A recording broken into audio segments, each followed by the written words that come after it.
जगन्नाथ आपण माने समस्ते केमती अछंती आशा करूछि आपण माने समस्ते बहुत भलरे थिबे। तो एबे मु गाधे पाधे की पळाई आसलिनी फास्ट एबे रोसई करदेबी तापरे आगो को कौन सब करूछि मु आज दिन सारा तो नुह माने आपरे मु फ्रिज क्लीनिंग करिवि केमती ऑर्गेनाइज मो फ्रिज को मु करे सेटा आपण माने मु शेयर करिवि। चलंतु फास्ट मु देखै देछि मु आज कौन रोसई करूछि।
माने छतु भजाटा बनैबी आपण मैंने विश्वास करेंगे यहाँ एत टेस्टी माने बिना मसला रे सेटा झटपट बनी माने 5 मिनिट भितर एटा पूरा रेडी हो जदि माने जल्दी किसी करने चाहूँ एटा माने विदाउट मसला रे छतु तरकारी एत टेस्टी लगे आपण मैंने विश्वास करें माने तरकारी तो कहीपर भजा मुझे कहूँ आपण मैंने जहाँ भी ना देवे जेहेतु बिना विदाउट मसला रे होची सेटा पियाज आ छतु माने एतिकी रे माने पूरा बहुत टेस्टी माने मसला पड़ी की भी एतिकी मसला कले आम मसला कषिकी कला बेलू आमको जहाँ भी हेले टाइम लगे कि यही टाइप रो कले बहुत शीघ्र हो बहुत टेस्टी भी लगे आपको आम रुटी कि परोटा कि भात रे भी आम खाई परिबा।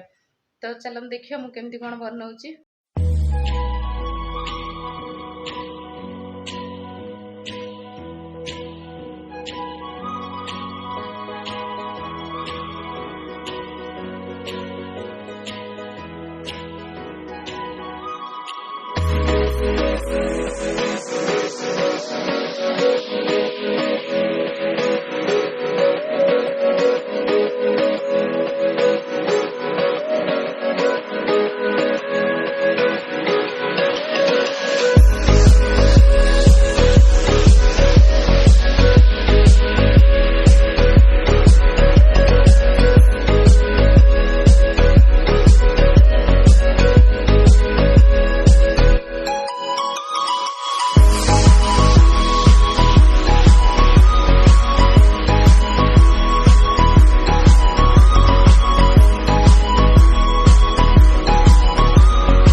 आमर खाया पीवा सरीगला ଏଇଟା 3ଟା 3:30 टाइम ଏବେ ହେଇଛି। ସେଇ ସମୟରେ ମୁଁ ଏଇଟା ଫ୍ରିଜ୍ଟା କ୍ଲିନ୍ କରିଦେବି। ଦେଖନ୍ତୁ ମୋ ସାନ ପୁଅ କେମିତି ହେଉଛି, ସେ ସବୁବେଳେ ଏମିତି ଯେତେବେଳେ ସେ ଶୋଇନଥାଏ ତ ମୁଁ ଯାହା ବି କାମ କରେ ଏମିତି ମୋ ସହିତ ଏପଟ ସେପଟ ହେଉଥାଏ। ଆଉ ଏଇଟା ମୁଁ ଫ୍ରିଜ୍ଟା ମାନେ ଡିପ୍ କ୍ଲିନ୍ ଏମିତି ମାସକୁ ଥରେ ଡିପ୍ କ୍ଲିନ୍ କରେ, ନହେଲେ ତ ମାନେ ଏମିତି ଅଧିକା ଅସନା ହୁଏନି। ତ ସବୁ ସପ୍ତାହରେ ତ ଏମିତିରେ ବି ମାନେ ସବୁ କାଢ଼ିକି ଗୋଟେ ମାସରେ ଥରେ କରେ, କିନ୍ତୁ ସବୁବେଳେ କପଡ଼ା ଏମିତି ପୋଛା ସେ ଯେଉଁ ମ୍ୟାଟ୍ଟା ପକେଇଛି ସେମିତି ମ୍ୟାଟ୍ ଗୁଡ଼ା କାଢ଼ିକି ପ୍ରତି ସପ୍ତାହରେ ଏମିତି କରିଦିଏ। ତ ଏମିତି କଲେ ଫ୍ରିଜ୍ଟା ଜଲ୍ଦି ଅସନା ହୁଏନି, କିନ୍ତୁ ପୁରା ସବୁ କଭର୍ ଏମିତି କାଢ଼ିକି ମାସକୁ ଥରେ ସେ ଅସନା ହଉ ବା ନ ହଉ ବି ମୁଁ ଏମିତି କାଢ଼ିକି ଟିକେ ସଫା କରିଦିଏ। କାହିଁକିନା ଫ୍ରିଜ୍ ମାନେ ବହୁତ ଦିନ ପରିବାପତ୍ର ସଫା ଥିଲେ ବି ତା'ର ଗୋଟେ ମାନେ ଅଲଗା ସ୍ମେଲ୍ ଆସେ। ସ୍ମେଲ୍ ନହେଲେ ବି ଏମିତି ମଝିରେ ମଝିରେ ସଫା କରିଦେବାଟା ଭଲ। ତ ମୋର ଏମିତି ମନ୍ଥଲି କ୍ଲିନିଂ ମୁଁ ଏଇଟା କରେ। ଆଉ ଦେଖନ୍ତୁ ମୋ ପୁଅ କେମିତି ହେଉଛି, ଏବେ ଦେଖିବେ ସେ ଫ୍ରିଜ୍ ଭିତରେ ପୁରା ପଶିଯିବ ତା ଭିତରେ। ଦେଖନ୍ତୁ ସେ କେମିତି ହେଉଛି। ଅଲଗା ସମୟରେ ବି ଫ୍ରିଜ୍ଟାକୁ ମୁଁ ଲକ୍ କରିକି ରଖେ, ନହେଲେ ସେ ସବୁବେଳେ ଫ୍ରିଜ୍ ଖୋଲିକି ଯାହା ବି ଜିନିଷ ଥିବ ସବୁ ତଳେ ଫୋପାଡ଼ିଦେବ ଆଣିକି। ଏମିତି ସେ ହଇରାଣ କରେ, ତଥାପି ତାକୁ ଧରିକି ମୁଁ ମ୍ୟାନେଜ୍ କରିକି ସବୁ କାମ କରେ ଆଉ। ଛୋଟ ଛୁଆ ଯେହେତୁ ତାଙ୍କର ତ ସେ କ'ଣ ଜାଣିଛନ୍ତି କ'ଣ କେମିତି କେଉଁଠି କ'ଣ ରଖିବେ କି କ'ଣ ମାନେ ବସ ଚୁପଚାପ କହିଲେ ତ ସେ ବସିବେନି ନା। ତା ଏମିତି ମୁଁ କ୍ଲିନ୍ କରିଦେଉଛି। ଏଇଟା କୋଲିନ୍ ମାନେ ମୁଁ ଫାଷ୍ଟ ଟିକେ ସର୍ଫ ପକେଇକି ମାନେ ପାଣିରେ ଓଦା କପଡ଼ାରେ ଫାଷ୍ଟ ପୋଛିଦେଲି, ତାପରେ ଭଲ ଭାବରେ ପାଣି ପୋଛି ସାରିଲା ପରେ ଏଇଟା କୋଲିନ୍ରେ ପୁଣି ଭଲକି ପୋଛି ଦେଉଛି।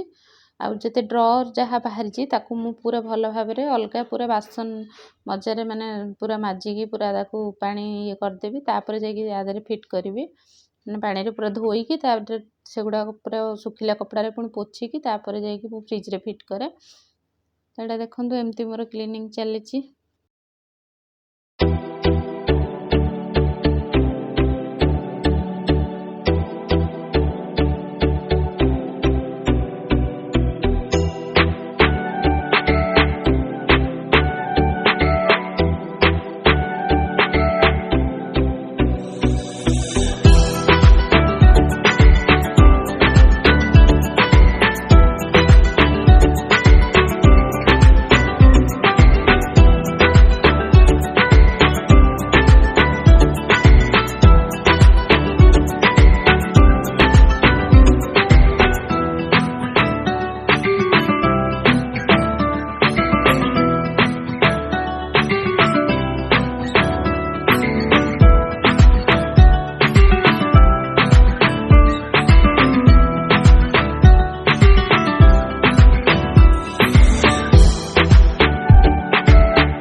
ଏଇଟା ଦେଖନ୍ତୁ ମୁଁ ଫ୍ରିଜ୍ କ୍ଲିନ୍ କରିକି ଅର୍ଗାନାଇଜ୍ କରିଦେଲି। ଆଉ ଆପଣମାନଙ୍କୁ କେମିତି ଲାଗିଲା ମୋ ଅର୍ଗାନାଇଜ୍ ଫ୍ରିଜ୍ କ୍ଲିନ୍ ମୋତେ କମେଣ୍ଟ କରିକି ଜଣାଇବେ। ଆଉ ଯଦି ଭଲ ଲାଗିଥାଏ ତାହେଲେ ଆପଣଙ୍କ ଫ୍ୟାମିଲି ଫ୍ରେଣ୍ଡଙ୍କ ସହିତ ସେୟାର କରିବେ। ଆଉ ଯଦି ମୋ ଚ୍ୟାନେଲକୁ ଏପର୍ଯ୍ୟନ୍ତ ସବସ୍କ୍ରାଇବ୍ କରିନାହାନ୍ତି ତାହେଲେ ପ୍ଲିଜ୍ ସବସ୍କ୍ରାଇବ୍ କରିଦିଅନ୍ତୁ। ଆଉ ଏମିତି ମୋତେ ଭଲ ପାଇବା ଦେଉଥାନ୍ତୁ ଆଉ ସପୋର୍ଟ କରିଥାନ୍ତୁ। ଦେଖା ହେବା ଗୋଟେ ନେକ୍ସଟ ଭିଡ଼ିଓରେ। ସେ ପର୍ଯ୍ୟନ୍ତ ବାଏ ବାଏ।